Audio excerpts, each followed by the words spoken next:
जी इन्होंने वास्ते फंदा लग रहा है।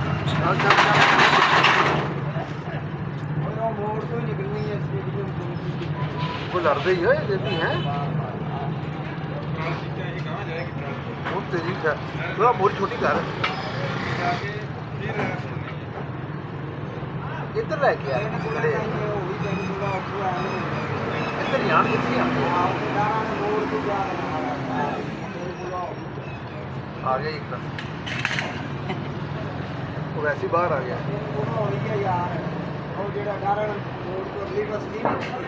यार